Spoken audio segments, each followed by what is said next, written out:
Good morning, student. In last lecture, we learned some steps involved in risk management. In today's lecture, we learn next step involved in risk management, that is review and update your risk management plan and conduct a business impact analysis. These two parts we learn in this lecture. So we start with review and update your risk management plan. You will need to test, evaluate and update your risk management plan regularly, as risk can be change your business, your industry and the environment you operate in the change. Regularly reviewing your risk management plan is essential for the identifying the new risk and monitoring the effectiveness of your risk treatment strategy. म्हणजेच या ठिकाणी आपल्याला next step दिली आहे ती म्हणजे review and update your risk management plan.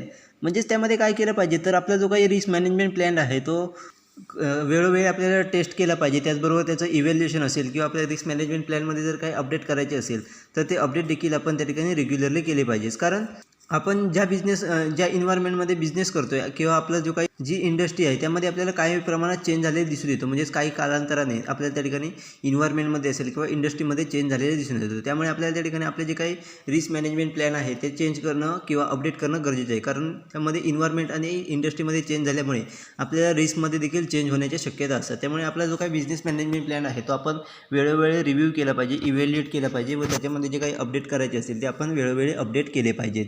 त्याचबरोबर आपण जर आपला जो काही रिस्क मॅनेजमेंट प्लॅन आहे तो जर आपण वेळोवेळी रिव्ह्यू केला तर त्याच्या माध्यमातून आपल्याला बिझनेसमध्ये येणारे न्यू रिस्क आहे ते आपण योग्यरित्या आयडेंटिफाय करू शकतो. त्याचबरोबर आपण जे काही रिस्क ट्रीटमेंट स्ट्रॅटेजी तयार केली आहे त्यांचा इफेक्टिव्हनेस देखील आपण मेजर करू शकतो. म्हणजेच थोडक्यात प्लॅन रिव्ह्यू करून आपण त्या ठिकाणी आपल्याला येणारे नवीन इन्व्हायरमेंटमध्ये चेंज झाल्यामुळे नवीन येणारे रिस्क देखील आपण त्या ठिकाणी आयडेंटिफाय करू शकतो. त्याचबरोबर आपले जे काही रिस्क ट्रीटमेंट प्लॅन आहे किंवा स्ट्रॅटेजी आहे त्यांचं इव्हॅल्युएशन करून आपण त्याच्यामध्ये काही चेंज करावं लागणार आहे का किंवा त्याचा इफेक्टिव्हनेस किती आहे, म्हणजेच किती इफेक्टिव्हली ते आपण त्या ठिकाणी रिस्क मॅनेज करू शकतो. अशा पद्धतीचं इव्हॅल्युएशन हे आपण या स्टेजमध्ये करताना दिसून येतो. Strategies for testing your risk management plan.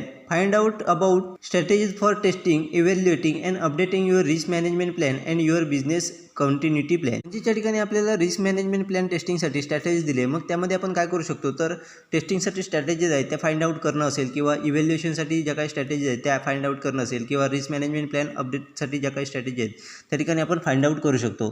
त्याचबरोबर आपला जे काय बिझनेस कंटिन्युटी प्लॅन आहे तो त्याच्यामध्ये टेस्ट करण्यासाठी किंवा तो इव्हॅल्युएट करणे किंवा त्याच्यामध्ये अपडेट करण्यासाठी ज्या काही स्ट्रॅटेजीज आहेत त्या पण ठिकाणी आयडेंटिफाय करून आपण त्या ठिकाणी आपल्याला रिस्क मॅनेजमेंट प्लॅनमध्ये आपण चेंज करू शकतो व तो टेस्ट करू शकतो. म्हणजेच थोडक्यात आपल्याला रिस्क मॅनेजमेंट प्लॅन टेस्ट करायचा असेल तर त्या ठिकाणी आपल्याला इव्हॅल्युएशन असेल किंवा अपडेटिंग असेल किंवा टेस्टिंगसाठी असेल आपल्याला वेगवेगळ्या स्ट्रॅटेजीज त्या ठिकाणी सिलेक्ट करून आपण त्यानुसार त्या ठिकाणी रिस्क मॅनेजमेंट प्लॅन हा त्या ठिकाणी टेस्ट करू शकतो. Next is business continuity. Your risk management plan should be the part of the broader business continuity plan that include strategies for responding to and recovering from indicate if they do happen. Making sure your business continuity plan is reliable and up to date will help you to resume operations quickly after the incident and reduce the impact of risk to your business. म्हणजे त्या ठिकाणी आपल्याला business continuity म्हणजेच काय ते दिले, तर risk management plan हा त्यातला एक पार्ट आहे.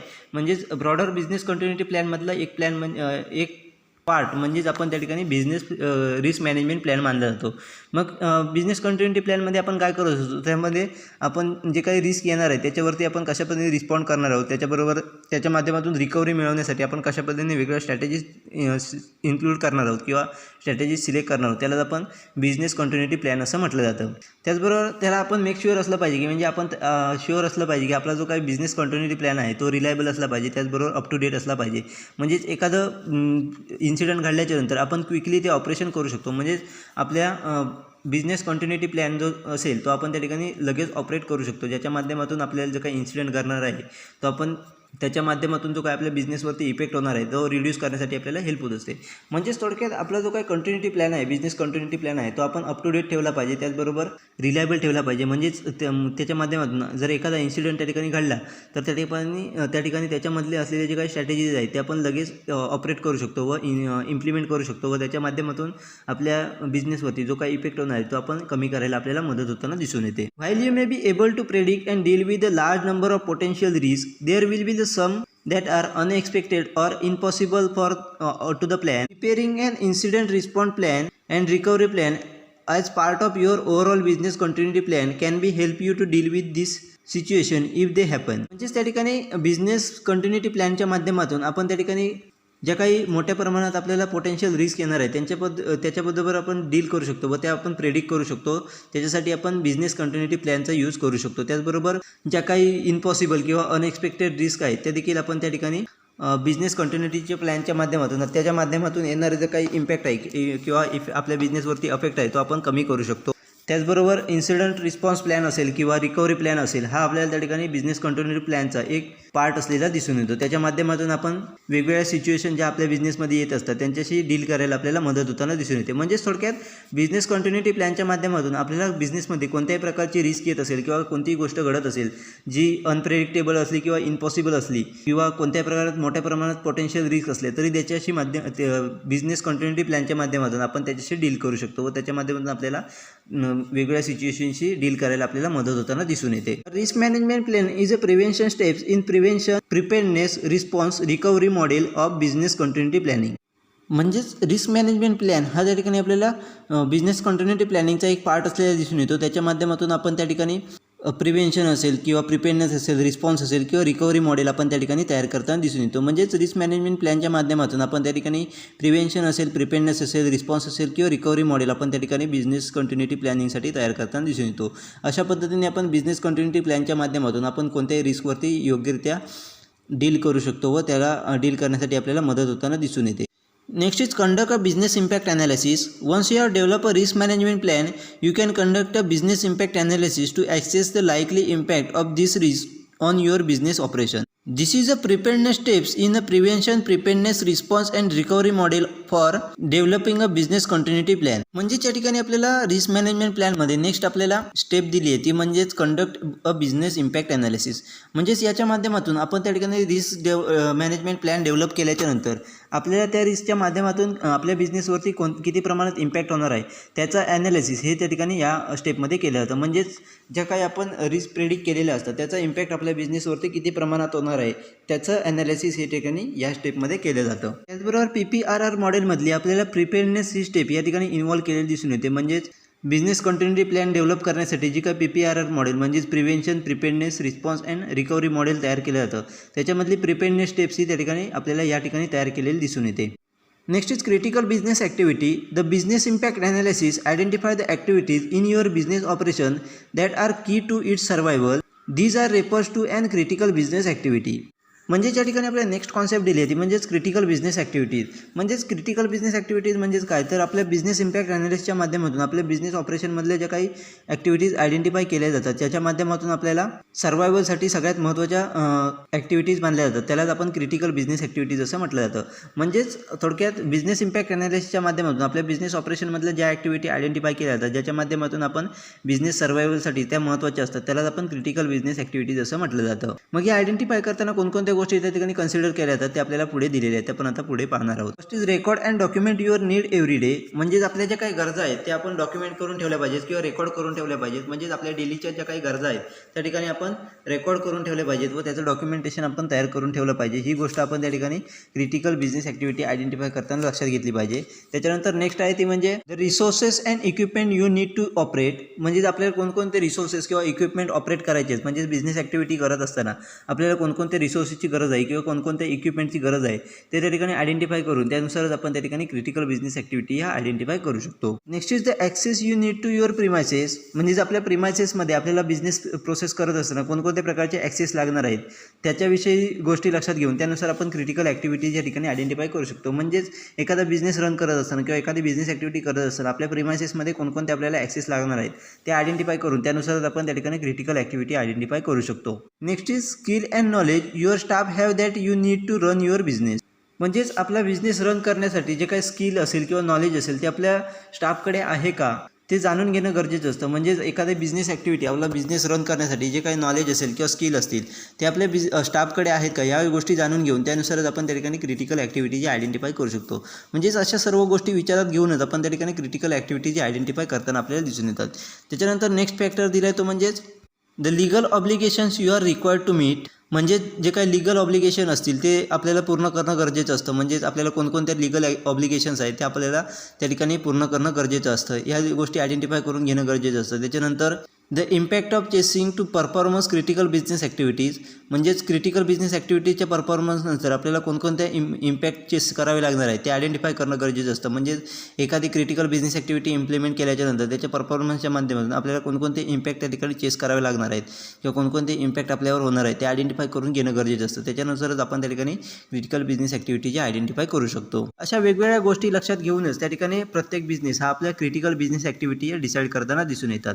As part of your business impact analysis, you should assign recovery time objectives to each activities to help the determine your business recovery requirements. The recovery time objective is the time from when an incident happened to time that the critical business activity must be fully operational in order to avoid damage to your business. म्हणजे त्या ठिकाणी business impact analysis करत असताना आपल्याला प्रत्येक ॲक्टिव्हिटीसाठी recovery time assign करणं गरजेचं असतं. म्हणजेच थोडक्यात आपण जी काही प्रत्येक ॲक्टिव्हिटी करणार आहोत त्याच्यासाठी रिकव्हरी टाईम असाईन करून देणं गरजेचं असतं बिझनेस इम्पॅक्ट ॲनालिसिसच्या माध्यमातून.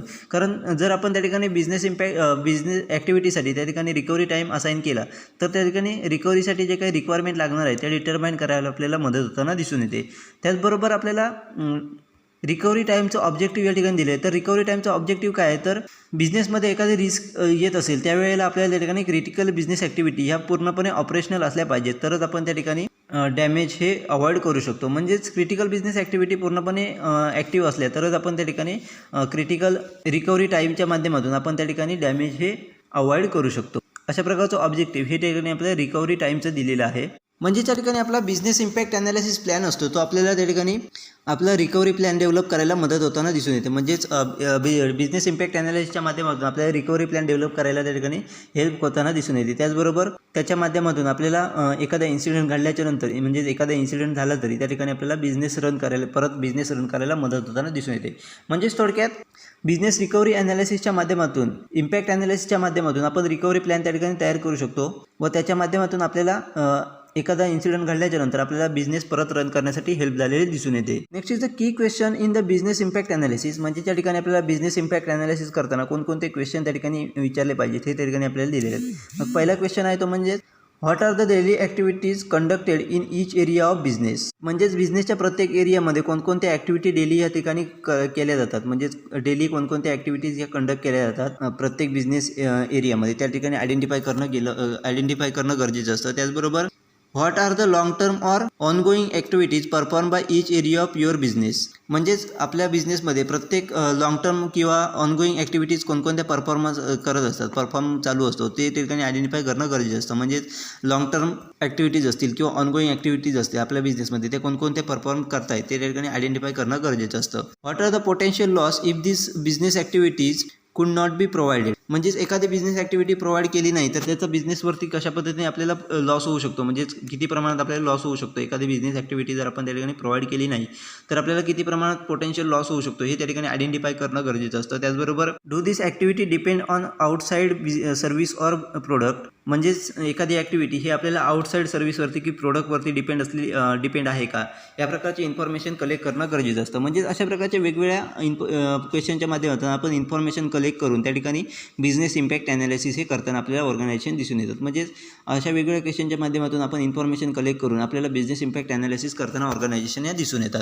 As the risk to your business change so too will their potential impact. When you update your risk management plan, you will also need to conduct a new business impact analysis. म्हणजे ज्या वेळी आपल्या बिझनेसच्या रिस्कच्या change होताना दिसून येतात त्यावेळी आपल्याला त्याचा रिस्कचा इम्पॅक्ट देखील आपल्याला त्या ठिकाणी चेंज झालेला दिसून येतो. म्हणजेच आपल्या बिझनेसमधील टाईम टू टाईम आपल्याला रिस्क या चेंज होताना दिसून येतात. त्याचबरोबर त्यांचा इम्पॅक्ट देखील चेंज होताना दिसून येतो. त्यामुळे ज्यावेळी आपण रिस्क मॅनेजमेंट प्लॅन हा चेंज करू किंवा अपडेट करू त्यावेळी आपल्याला इम्पॅक्ट ॲनालिसिस म्हणजेच बिझनेस इम्पॅक्ट ॲनालिसिस देखील कंडक्ट करणं गरजेचं असतं. म्हणजेच रिस्क ॲनालिसिस केल्याच्या नंतर रिस्क आयडेंटिफाय केल्याच्या नंतर त्याच्या माध्यमातून आपण रिस्क मॅनेजमेंट प्लॅन तयार करत असतो. ज्यावेळी आपण रिस्क मॅनेजमेंट प्लॅन हा अपडेट करू त्यावेळी आपल्याला बिझनेस इम्पॅक्ट ॲनालिसिस देखील कंडक्ट करणं गरजेचं असतं. त्याच्या माध्यमातून आपण न्यू प्लॅन हा रिकव्हरी प्लॅन हा तयार करून ठेवणं गरजेचं असतं. त्याच्या माध्यमातून आपल्याला जर नवीन रिस्क आल्या तर त्याच्यावरती कशा पद्धतीने आपण रिॲक्ट करू शकतो हे त्या ठिकाणी आयडेंटिफाय करू शकतो. अशा पद्धतीने वेगवेगळ्या स्टेपच्या माध्यमातून आपल्याला बिझनेसमध्ये येणारे रिस्कवरती आपण मिनिमायझेशन करू शकतो. म्हणजे येणारे रिस्क या कमी करू शकतो. त्याचबरोबर काही रिस्क आपण पूर्णपणे घालवू शकतो. अशा पद्धतीने आपण वेगवेगळ्या स्टेप्स आपल्याला दिले ज्याच्या माध्यमातून आपण आपल्या बिझनेसवरती येणाऱ्या रिस्क ह्या मिनिमाइज किंवा रिड्यूस करू शकतो.